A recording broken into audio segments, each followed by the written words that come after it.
How's it going, metalheads, and welcome back to another video. If you missed the last few, we are doing a bunch of album reviews currently. So yes, this is another album review. If you missed it, I'm in the midst of my 10 for 10 series, which is I am reviewing 10 albums from April 10th because it was a really awesome day for metal in terms of releases.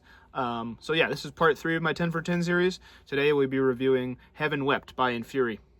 Inferi are a melodic / technical death metal band from Tennessee, active from 2006. Well, this is their 7th album overall. It's my first experience with them.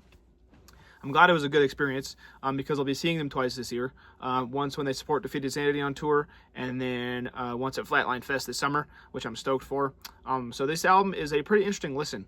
It's definitely technical death metal, and while there's melodic elements, it's definitely got a lot of negative space and other elements like dissonance that make it a super nuanced and complete sounding album.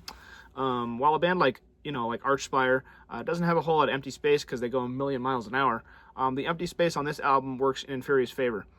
They fill the empty space with dissonant chords, atmospheric synths, or shreddy solos and leads. This is definitely a unique brand of death metal that I really dig. The usage of interesting time signatures and vocal patterns is also something that makes this album stand out. But despite all that, the parts where they return to the death metal roots of their sound and chug it out are awesome above all. The atmosphere on this album is fantastic. The strings, the synths, the whispered or quiet raspy vocals in the background, and all the other parts and the chaos in the background adds a whole nother level of nuance to this album.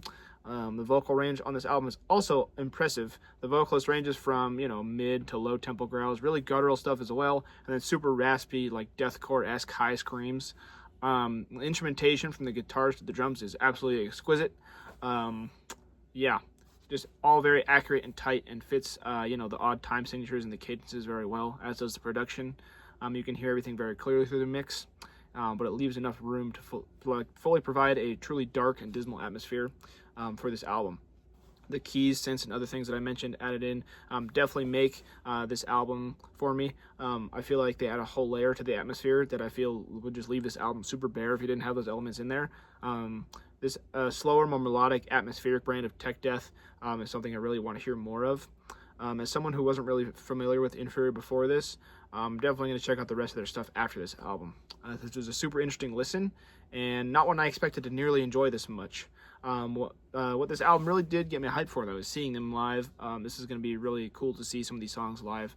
But yeah, this album's definitely worth a listen. Check it out. And this is, the third installment of my 10 for 10 series. So if you're wondering about all the other stuff I mentioned that came out on April 10th, definitely go check it out. Because this wasn't near the top of my list, but it's also one that's worth talking about, worth reviewing. So definitely worth a listen. Go check it out, and go check out all the other ones that I reviewed from April 10th.